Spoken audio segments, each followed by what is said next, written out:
Let's talk about Sushi Go Party, a pick and pass card game with a Japanese theme.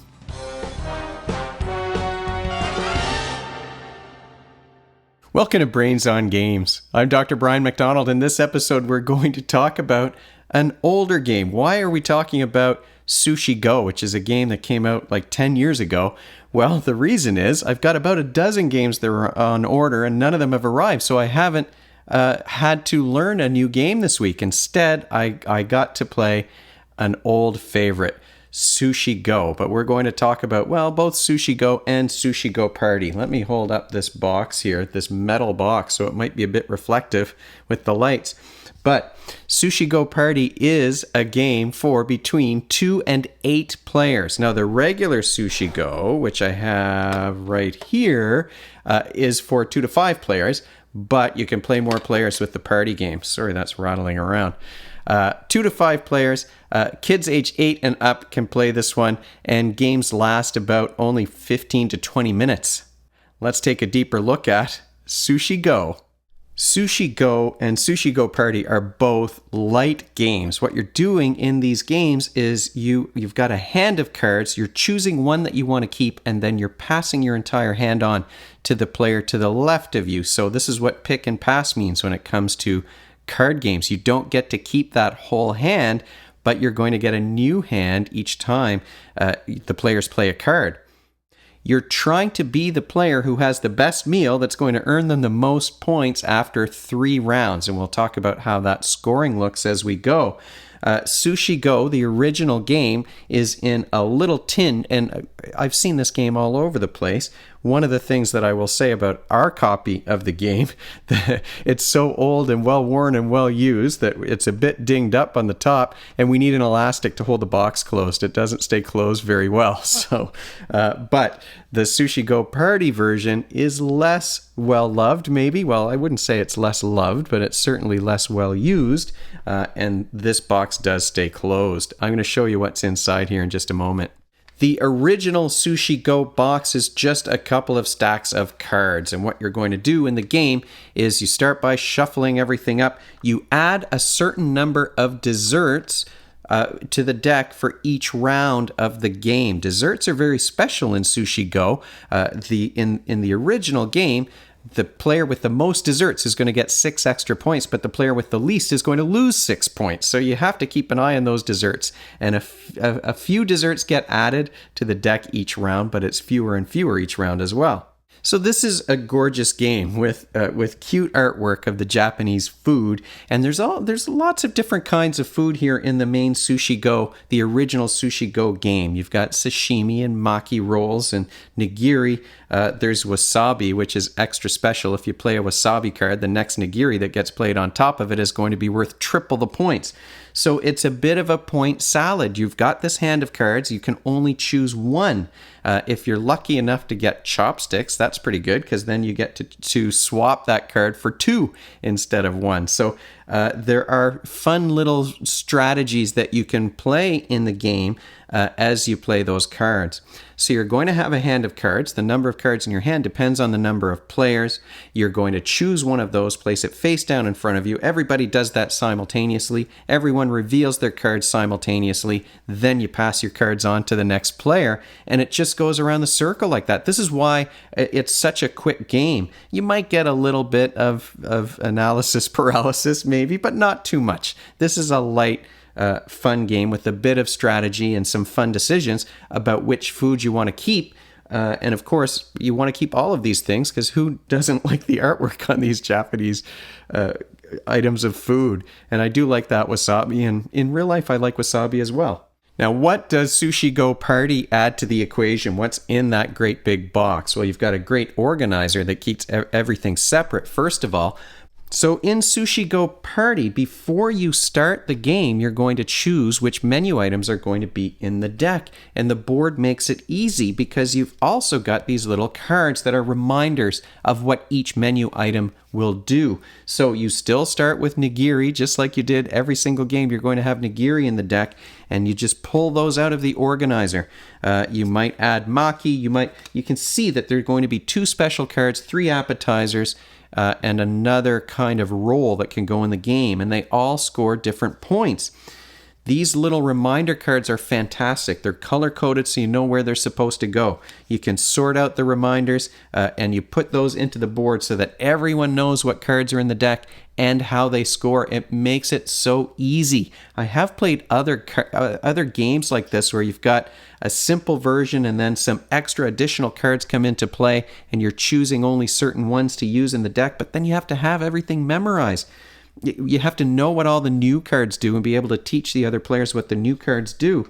But this one is great because it just puts everything right there on the board and you're only paying attention to the ones that you're using in your deck. The special cards are a lot of fun. This certainly did, the party version of this game certainly did add some ingredients and some Japanese food that we always like to get whenever we go out for Japanese. You might get some green tea. That's going to give you some extra points at the end of the round.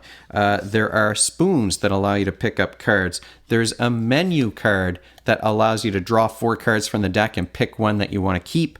There's soy sauce. Of course, you're going to have soy sauce when you go to the Japanese restaurants. There's even this special order that's covered up. So there are different specials that you can play with. There are new desserts that we really like. There's only going to be one dessert in each game, and it tells you how many are going to go in the deck each round. But green tea ice cream was the one that we all loved when my kids were little. We used to take them out for Japanese. So you can play with green tea ice cream. You've got different appetizers. You've got the edamame beans. I should just say edamame, I'm sure, but miso soup. We always start when we go to a Japanese restaurant. We always get miso soup first. So you're choosing these appetizers and it's creating a different kind of point salad each time you play the game. But like I said, this board makes it so easy to tell what's in the deck and what each card will do.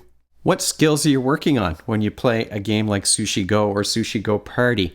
Well, this is a game that does involve some sneaky math. You're trying to do the calculations to figure out how are you going to maximize your points. And because you're getting a new hand of cards after playing each one, you've got to remember what cards were in previous hands, but you're redoing those calculations each time you get a new hand of cards. There's also probability is going to factor in there. You know how many of the dessert cards are going into the deck each round, and you want to make sure you're not the one with the least so that you don't lose points at the end of the game. The desserts are only going to count points at the very end of the game. So you're looking at probability, you're looking at calculations and maximizing points. So there's some mental math there too. And like I said, you're revising those calculations each time you see a new hand of cards. Memory does play a role more in the lower play counts of the game. If you're playing with 8 players, by the time the hands come back around again to you, you're not going to... The cards that were in the hand that you passed to the left, by the time they come back around again, those are all going to be gone if there are 7 other players around the table. So memory is more of a factor at lower play counts where you've got a fair size hand of cards and there's still going to be half of those in that hand when it comes back to you again a second time. You're also, of course, invoking the executive functioning skills in this game, the skills that you need to work towards a goal. You're thinking ahead about what cards do you need to collect, how are you going to maximize those points. Maybe you're not going to just grab the most attractive card. You can't be impulsive in this game. You have to think at least a little bit. It's a light game, but you do have to think about what cards you keep and what those cards do. There's working memory involved, the whiteboard in your mind where you keep information so that you can juggle it somehow, because all of the cards do something different, and you've got to think about how are your cards going to interact. If you take wasabi, that's going to give you triple the points, but you need a nigiri to put on top of that. So the point salad aspect of the game is made interesting, I think, by the way the cards work together and whether you have to collect the most compared to the other players, or you need certain sets in order to get the most points in the game.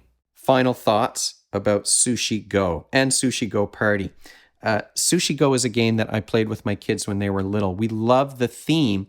The components in this game, the cards have that nice linen finish. The artwork is fantastic. And the idea that you're keeping one and passing it around is meant to kind of evoke those sushi boats that you see in some of those Japanese restaurants where they're kind of going around the circle and you can grab sushi off one of those little boats. There's only one restaurant in Ottawa that had that sushi boat that would go around, and I think that's closed now, unfortunately. So it's very thematic in that way, and you've got the beautiful, super cute sushis, and if you like Japanese food, it's definitely appealing.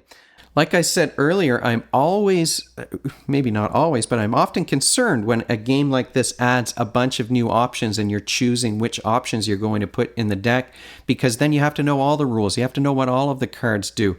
But I really, really love the way that Sushi Go Party has made that job a lot easier. This game is easy to teach. It's easy to learn. It's no problem for the younger kids to figure this out. And if they like the Japanese food, then it's going to be appealing maybe for that reason. And it plays simultaneously, so everybody's doing everything at the same time. You might have to wait for a player who's making choices more slowly than the rest, but it is simultaneous play. Everybody's doing something on every single turn, which makes it fun as well. If there are downsides, well, first of all, you probably have to be interested in Japanese food and Japanese meals in order for the theme to be really appealing to you. But we love that. The other thing is that I would say it plays best probably at 4 or 5 players. You want to have enough players that you've got the cards that are going around, but not so many that you can't expect to see some of the cards from your original hand to come back and remember what those were. So I think 4 is a sweet spot, or 5. I don't think I've ever played it at 5 players. So it's either been a large number of players or it's been 3 or 4 of us playing. But I think 4 or 5 is kind of a sweet spot for this game. So you need to have enough players to play this one. It's fun at 2. It's fun at 3. We usually played it at 3 because it was me and my two boys would play together.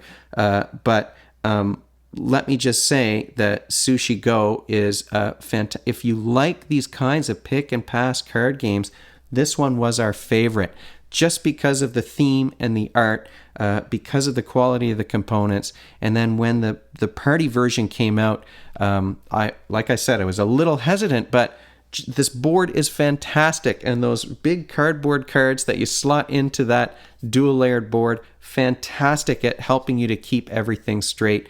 What a great game. I'm happy that I didn't have a new game that I had to learn this week, and I got to pull this one off the shelf because I haven't played it in a while. When you're learning a new game every week, some of the old games sit on the shelf unplayed, unfortunately. But it was great to get a reminder of Sushi Go. We love this game. And if you're into Japanese food, if you like that pick and pass style, this is a fantastic game to play. If you have any questions or comments, you can, of course, leave them in the comment section below this video, or you can email me at brian@brainsongames.ca. Brainsongames.ca is the website. That's where future episodes will go. The previous ones are already up there. Brains on Games is the Twitter handle and the Facebook page and the Instagram feed, so we're all over the place. And if you enjoyed this video and you want to be notified of future ones, you can head on over to YouTube and click that subscribe button. Thanks for joining me, and hopefully I'll see you next time.